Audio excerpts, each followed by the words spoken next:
Hello दोस्तों, इस video में आपको बताने वाला हूँ फाइनल अकाउंट कैसे बनाया जाता है। तो यहाँ पे हमारा ट्रायल बैलेंस दिया हुआ है और उसके साथ एडजस्टमेंट्स है।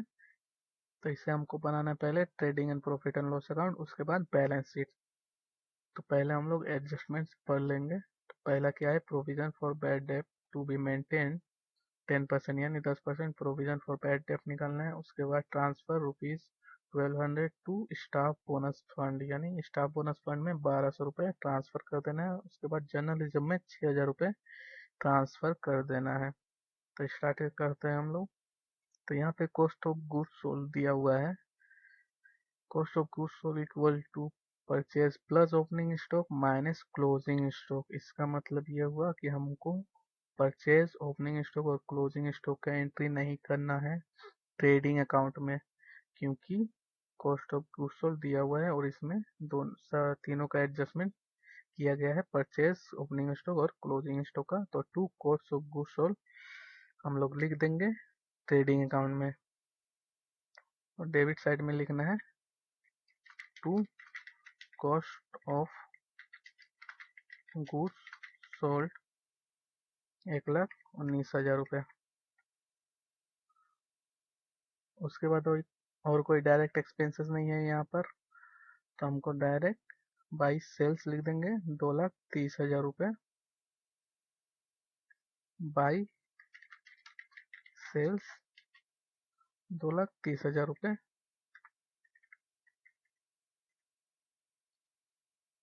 बैलेंस कर लेंगे दोनों साइड को, तो हमारा ग्रोस प्रॉफिट यहाँ पे निकल जाएगा to gross profit C D. Gross profit कैसे निकालेंगे, सेल्स में से घटा देंगे कॉस्ट ऑफ गुड्स सोल्ड को, तो हमारा ग्रोस प्रॉफिट निकल गया 1,11,000 रुपये। उसको प्रॉफिट ऑन लॉस अकाउंट में कैरी फॉरवर्ड कर देंगे हम लोग by gross profit B D.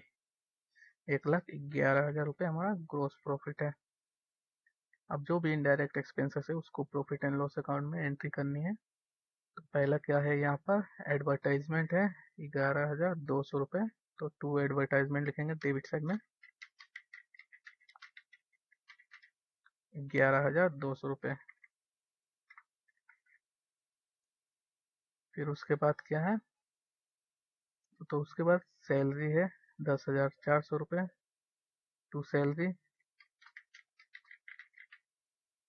10,400 रुपये। फिर डेप्रिसिएशन है 10,200 रुपये टू डेप्रिसिएशन 10,200 रुपये। फिर ट्रैवलिंग एक्सपेंसेस है 10,500 रुपये। तो टू ट्रैवलिंग एक्सपेंसेस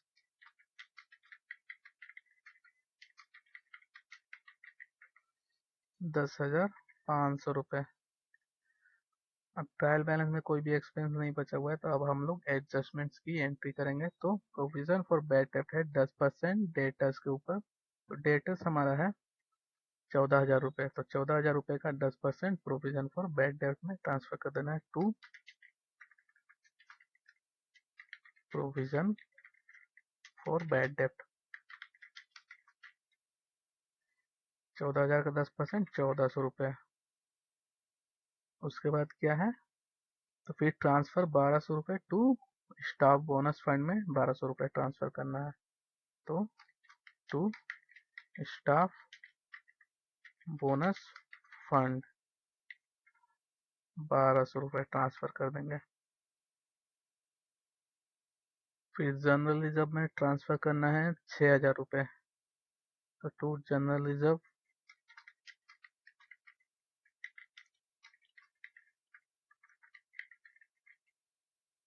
6,000 रुपये। अब हमको इनकम में से सारे एक्सपेंसेस को घटा लेना है। ग्रोस प्रॉफिट है ये है यहाँ पर क्रेडिट साइड में, तो 1,11,000 लिख देंगे दोनों तरफ।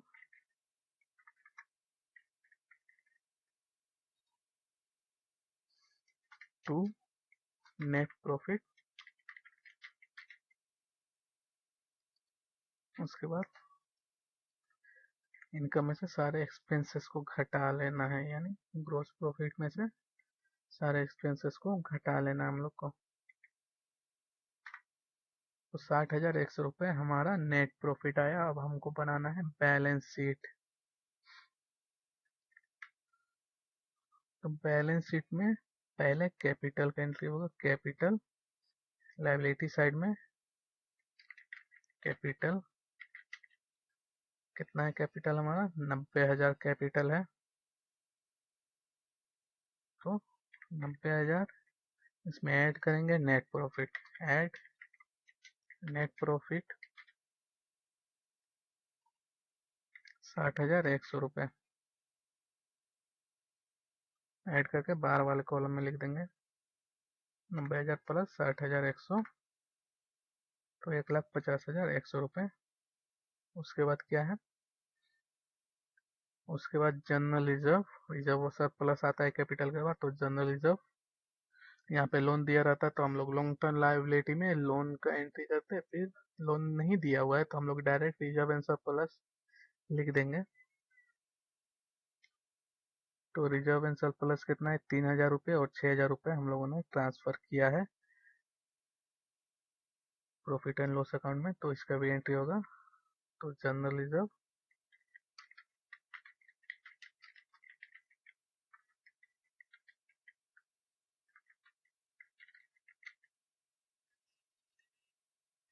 3,000 रुपये है,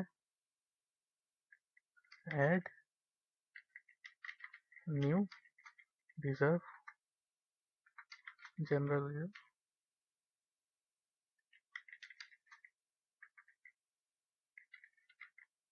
6,000 रुपये, तो 9,000 रुपये हमारा जनरल रिजर्व हो गया।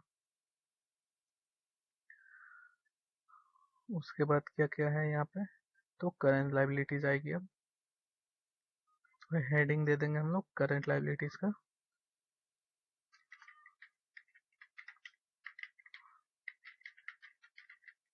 Current liabilities,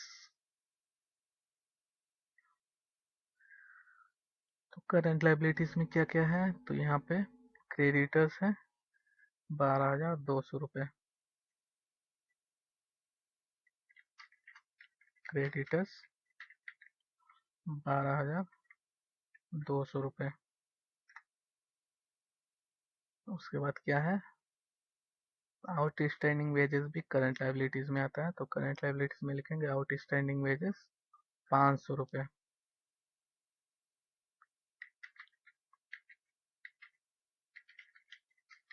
out standing wages 500 रुपये।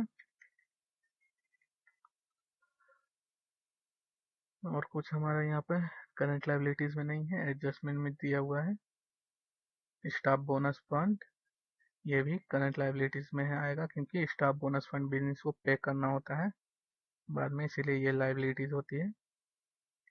तो स्टाफ बोनस फंड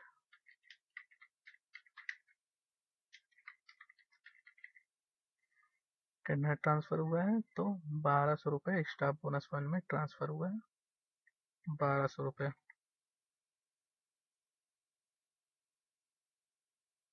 अब हमारा कुछ लायबिलिटी साइड में कुछ लिखने के बाकी नहीं है, तो अब हम लोग एसेट साइड में लिखेंगे फिक्स्ड एसेट्स का हेडिंग देंगे। उसमें हमको लिखना है बिल्डिंग मशीनरी, ये हमारे फिक्स्ड एसेट्स है, तो फिक्स्ड एसेट्स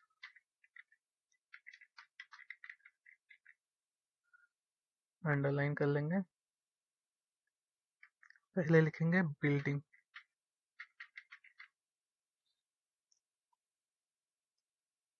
बिल्डिंग कितना है, 1,16,000 रुपये का बिल्डिंग है,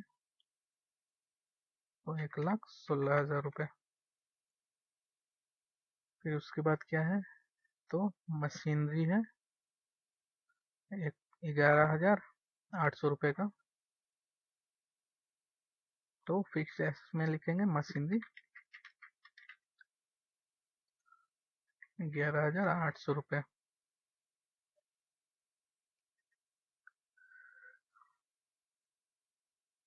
और कुछ नहीं है फिक्स्ड एसेट्स में, तो अब हम लोग करेंट एसेट्स का हेडिंग देंगे वहाँ पे लिखेंगे डेटर्स करेंट एसेट्स, अंडरलाइन कर लेंगे, फिर लिखना है डेटर्स। डेटर्स हमारा है 14,000 रुपये, और प्रोविजन फॉर बैड डेप्ट हम लोगों ने माइनस करना है, तो लेस प्रोविजन फॉर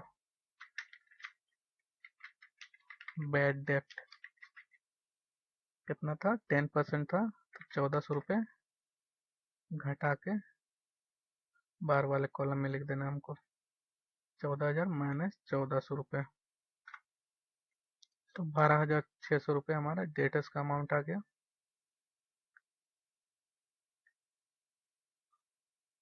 उसके बाद क्या है, कैश है 16,100 रुपये, कैश 16,100 रुपये। फिर हमारा है क्लोजिंग स्टॉक, 16,500 रुपये क्लोजिंग स्टॉक है, 16,500 रुपये क्लोजिंग स्टॉक।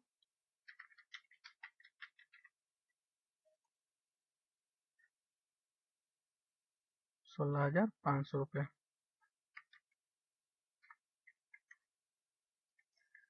अब एक बार देख लेंगे हम लोग अच्छे से क्वेश्चन को कि कुछ छूटा तो नहीं है। तो यहाँ पे सारी एंट्रीज हो चुकी है, तब हम लोग को बैलेंस कर लेना है बैलेंस शीट को।